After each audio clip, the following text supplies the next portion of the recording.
Hello everyone and welcome to the English classroom. So आज हम लोग स्टार्ट करेंगे क्लास 10th की book first flight. So the first chapter of this book is a letter to God by G L. Funes. So G.L. Funes is a Mexican writer, poet and journalist. So before going to the story, I am giving you some preview of this story. So जो ये story है वो Lencho नाम की farmer की है। जो ये फार्मर होता है उसको गॉड पे इतना बिलीव होता है कि जब इसका क्रॉप खराब हो जाता है तो ये लेटर लिखता है गॉड को और उम्मीद भी करता है कि वहाँ से रिप्लाई आएगा। सो इस स्टोरी में हमें बताया गया है कि कैसे किसी का भरोसा किसी एक ऐसे चीज़ को भी सर्च करके दिखाता है जो कि पॉसिबल ही नहीं है किसी ना किसी तरीके में। सो स्टोरी स्टार्ट करता है। तो स्टोरी की स्टार्टिंग में यहाँ एक घर के बारे में बताया गया है कि एक घर है छोटा सा जो कि एक हिल के टॉप पर है, जिसके सामने बहुत ब्यूटीफुल सा सीनरी है और जो नीचे है वहाँ क्रॉप फील्ड्स हैं, नदियाँ हैं। ये जो घर होता है यहाँ इकलौता होता है और ये लेंचो नाम के आदमी का है। और लेंचो एक फार्मर है जिसका खुद का कॉर्न फील्ड है, यानी कि वो कॉर्न की खेती करता है।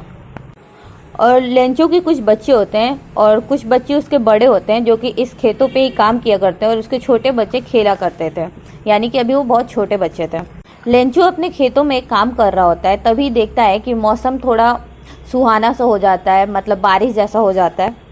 तो उसे उम्मीद होता है कि शायद आज बारिश होगी और ये बारिश उसके लिए बहुत ही लाभदायक होगी, क्योंकि उसको अगर बारिश होगी तो उसका जो क्रॉप है वो बहुत ही ज़्यादा अच्छा होगा, लाभदायक होगी, क्योंकि जो बारिश है उसके क्रॉप के लिए बहुत ही ज़्यादा लाभदायक होगी और उसको बहुत ज़्यादा प्रॉफिट मिलेगा।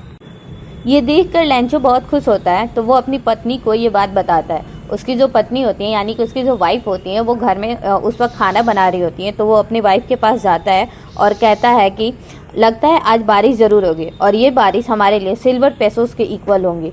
सिल्वर पेसोस मतलब कि सिल्वर के क्वाइन। जो पेसोस हैं वो लैटिन अमेरिका में करेंसी है, इसलिए वहाँ पे सिल्वर पेसोस कहा गया है। तो फिर उनकी वाइफ रिप्लाई करती हैं गॉड विलिंग, यानी अगर गॉड ने चाहा तो ज़रूर होगी। थोड़ी देर बाद हवा चलने लगती है और जो क्रॉप्स होते हैं, यानी कि कॉर्न फील्ड के जो क्रॉप्स होते हैं, वो हवा के साथ स्विंग करने लगते हैं।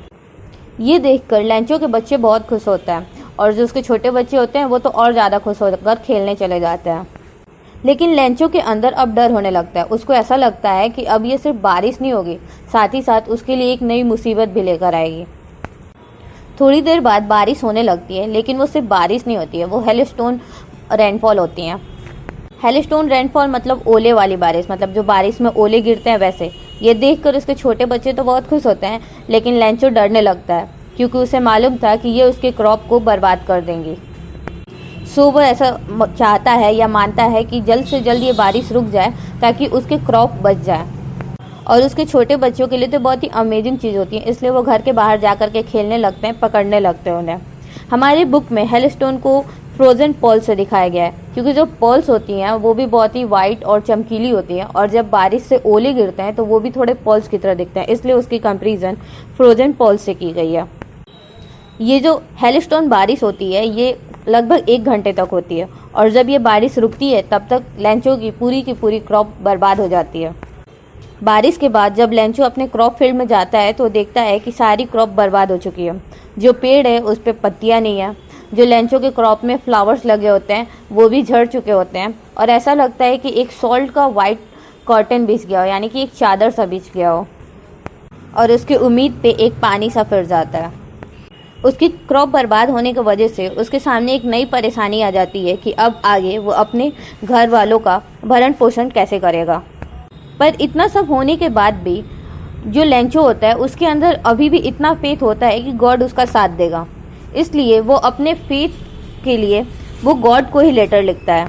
अगर हम नॉर्मली अपने वे में देखें तो ये बहुत ही ह्यूमरस है कि कोई गॉड को लेटर कैसे लिख सकता है, लेकिन वहाँ स्टोरी में ऐसे दिखाई गई है कि वो उसका इतना फेथ होता है कि वो गॉड को लेटर लिखता है और उस वो लेटर में लिखता है कि गॉड मुझे 100 पेसोस चाहिए। एज आई टोल्ड यू कि पेसोस एक करेंसी है जो कि लैटिन अमेरिका के कंट्रीज में यूज्ड होता है। तो वो लिखता है कि गॉड मुझे 100 पेसोस चाहिए, क्योंकि मेरी क्रॉप इस साल बारिश के वजह से बर्बाद हो गई है और अब मेरे पास इतने पैसे नहीं है कि मैं अपनी फैमिली का भरण पोषण कर सकूं, यानी कि मैं उन्हें खाना खिला सकूं, इसलिए मुझे 100 पेसोस चाहिए सो डैट कि मैं अपनी फैमिली वालों को खाना भी टाइम से दे सकूं और अगले साल अपना फिर से क्रॉप लगा सकूं। और वो ये लेटर गॉड को सेंड कर देता है, यानी कि वो पोस्ट ऑफिस में ले जा कर के सेंड कर आता है। पोस्ट ऑफिस में जब ये लेटर पोस्टमैन देखता है तो वो बहुत ही हंसता है, क्योंकि ये बहुत ही फनी लगता है और यूजुअली ये कॉमन मैन को फनी ही लगेगा। फिर वो जो पोस्टमैन होता है वो लेटर को पोस्ट मास्टर के पास ले जाता है। यहाँ थोड़ा पोस्ट मास्टर के बारे में बताया गया है कि जो पोस्ट मास्टर होता है वो थोड़े फैट हैं, यानी कि थोड़े हेल्दी हैं और फ्रेंडली नेचर के हैं और गुड नेचर के हैं, यानी कि वो दूसरों के भावनाओं को बहुत ही रिस्पेक्ट देते हैं। तो जब वो ये लेटर देखते हैं तो पहले तो वो भी हंसते हैं, लेकिन बाद में सीरियस हो जाते हैं और वो सोचते हैं कि वो हेल्प करेंगे, क्योंकि जब वो लेटर को पढ़ते हैं तो उन्हें लगता है कि ये लेटर बहुत ही जेन्युइन है और इस इंसान का गॉड के ऊपर इतना फेथ है, ये एक अमेजिंग चीज़ है। और ये भी सोचते हैं कि काश कितना अच्छा होता कि इतना फेथ मुझे भी गॉड के ऊपर होता।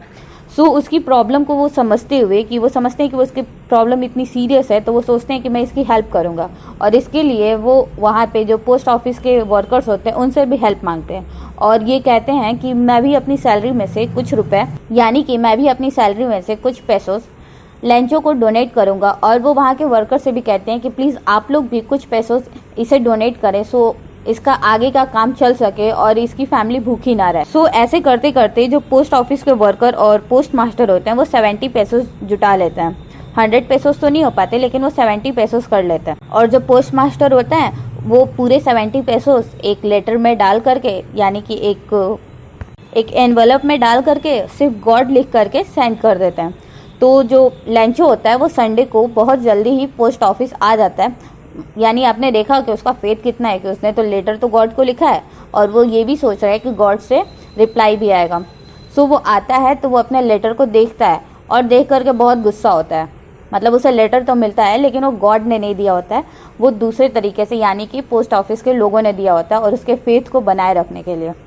तो जब वो लेटर देखता है तो वो बहुत ही गुस्सा करता है। वो इसलिए गुस्सा करता है क्योंकि उसे सिर्फ 70 पेसोस मिलता है। सो वो फिर से सोचता है कि मैं फिर से लेटर लिखूंगा। तो वो घर जाता है और फिर से लेटर लिखता है कि गॉड, मैंने तो आपसे 100 पेसोस मांगे थे लेकिन आपने 70 पेसोस से भेजे हैं। मुझे भरोसा है कि आपने 70 पेसोस भेजे होंगे, लेकिन जो 30 पेसोस हैं वो यहाँ पोस्ट ऑफिस के लोगों ने खा लिया होगा, यानी कि चोरी कर ली होगी। ये लोग बहुत ही कनिंग है। कनिंग मतलब कि बहुत ही चोर टाइप के लोग हैं, ऐसे आप कह सकते हो। इसीलिए नेक्स्ट टाइम जब आप पैसे भेजिएगा तो आप उसे मेल के द्वारा नहीं, सीधे आप मेरे पास ही भेजिएगा, नहीं तो फिर से पोस्ट ऑफिस के लोग उसे खा जाते हैं। और ऐसे ये स्टोरी ख़त्म होती है। सो इस स्टोरी में बताया गया है कि कैसे इंसान का फेथ उससे कुछ भी करा सकता है और वो कुछ भी एक्सपेक्ट कर सकता है, और कि कोई ना कोई किसी भी तरीके से आकर के एक पॉजिटिव वे में इंसान की हेल्प भी करता है अगर आपका फेथ पॉजिटिव है तो। So thank you class.